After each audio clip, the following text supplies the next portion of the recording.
जय गुरुदेव, जय श्री राम, जय हो बाबा नीप करोली महाराज की जय। साथियों नमस्कार, स्वागत है आप सभी का आपके अपने YouTube चैनल पर। आशा करते हैं आप सभी लोग स्वस्थ होंगे। आपका अपना YouTube चैनल जहां हमारा प्रयास रहता है हम आपके समक्ष बाबा जी के चमत्कारिक प्रसंग प्रस्तुत करते रहें, जो कि सिर्फ और सिर्फ महाराज जी की कृपा से ही संभव हो पा रहा है। तो आज हम बात करेंगे बाबा नीप करोली महाराज जी के जीवन और महाप्रयाण के बारे में। तो आप जानना चाहते हैं तो हमारी इस वीडियो को पूरा देखें, लाइक कमेंट शेयर करें और यदि चैनल को सब्सक्राइब नहीं किया है तो कृपया कर लें। मित्रों, जैसा कि आपको पता है ये भारतवर्ष है। भारतवर्ष ऋषियों, महर्षियों तथा तपस्वियों की भूमि रहा है। यहाँ श्री राम, श्री कृष्ण, गौतम बुद्ध जैसे अवतार पुरुषों ने जन्म लिया। यहाँ श्री ब्रह्मेंद्र जैसे काल ज्ञानी हुए। यहाँ परम सत्यों के पुण्य प्रताप से पुण्य मार्गों का अनुसरण कर आदि शंकराचार्य जैसे कितने ही महान योगियों ने यहाँ परमेश्वर के प्रतिनिधियों के रूप में अवतरण किया। श्री गुरु राघवेंद्र स्वामी, श्री रामकृष्ण परमहंस, रमण महर्षि जैसे दिव्य आत्माओं ने यहाँ की भूमि को पवित्र किया।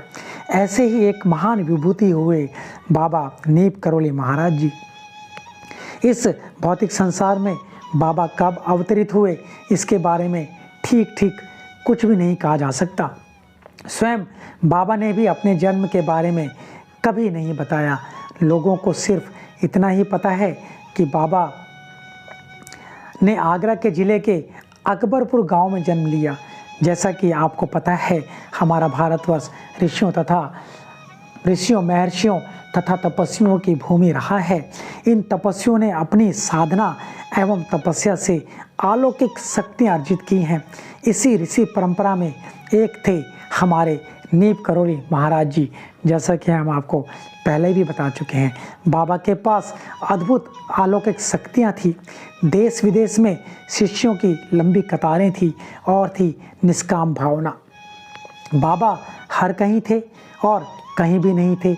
जैसा कि आपको पहले भी बताया जा चुका है, बाबा 2-3 जगहों पर एक साथ दिखाई देते थे। कभी राम भक्त हनुमान के रूप में अपने भक्तों के समक्ष प्रकट होते थे और कभी एक साधारण इंसान के रूप में। बाबा बहुत ही मधुर स्वभाव वाले दिव्यात्मा थे। नव आगंतुकों से भी बेहद आत्मीयता से मिलते थे।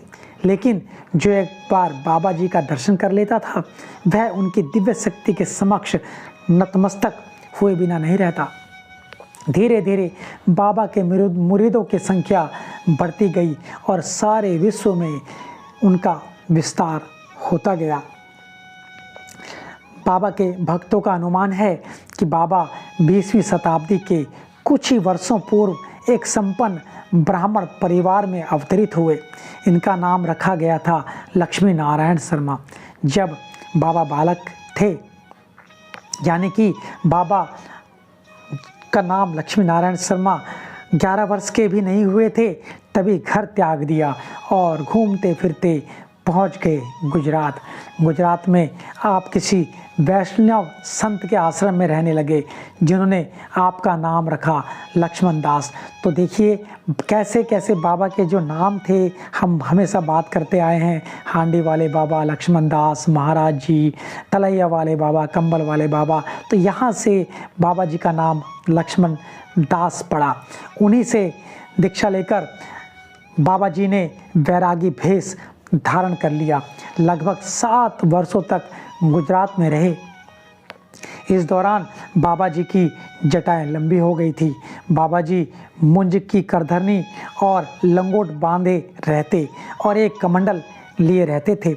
इसके उपरांत बाबा जी मोरवी से लगभग 40 किलोमीटर दूर बवानिया गांव में श्री रामबाई के आश्रम में रहे। यहाँ घंटों तालाब में रहकर बाबा जी ने साधना की। कुछ साल बवानिया में व्यतीत कर बाबा जी देशाटन के लिए निकल पड़े। इसी दौरान उत्तर प्रदेश के फर्रुखाबाद नीप करोली गांव आए। तो जो नीप करोली महाराज जी कहा जाता है, इस गांव से ही बाबा जी का नाम प्रचलित हुआ। इस गांव के लोग बाबा लक्ष्मण दास जी से बहुत प्रभावित हुए और उनसे गांव में रुकने का आग्रह किया। तो यहाँ से नीप करोली महाराज, इनका नाम पड़ा।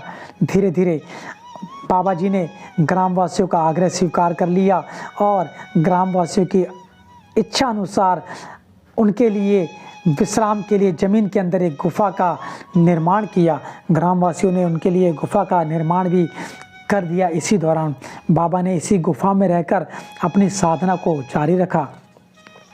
वे रात के अंधेरे में ही गुफा से बाहर आया करते थे। उन्हें किसी ने शौच स्नान आदि करते हुए कभी नहीं देखा। कुछ सालों बाद प्राकृतिक कारणों से यह गुफा नष्ट हो गई, तो गांव वालों ने इसके करीब 200 मीटर दूर एक दूसरी गुफा का निर्माण कर दिया, जो आज तक सुरक्षित है। इस गुफा के ऊपर बाबा जी ने हनुमान जी का एक मंदिर बनवाया, जिसकी प्रतिष्ठा में 1 माह तक बाबा जी ने यज्ञ भी करवाया। इस अवसर पर बाबा जी ने अपनी लंबी लंबी जटा भी उतरवा दी थी और सिर्फ एक धोती पहनते और उसका आधा हिस्सा ओढ़ा करते थे। तो साथियों, ये था छोटा सा वृतांत बाबा जी के बारे में। आज के भाग में सिर्फ इतना ही। अगले भाग के लिए जुड़े रहें हमारे साथ, हमारे YouTube चैनल के साथ, और अपना प्यार ऐसे ही बनाकर रखें। तो बोलिए जय गुरुदेव, जय उत्तराखंड, जय हो बाबा नीप करोली महाराज की जय। आशा करते हैं आपको आज का ये प्रसंग वीडियो के रूप में पसंद आया होगा। तो वीडियो को आपने लाइक, कमेंट, शेयर अवश्य ही कर दिया होगा और चैनल को सब्सक्राइब भी किया होगा। नहीं किया है तो चैनल को सब्सक्राइब कर लीजिए। मिलते हैं अगले भाग में। धन्यवाद, धन्यवाद, धन्यवाद।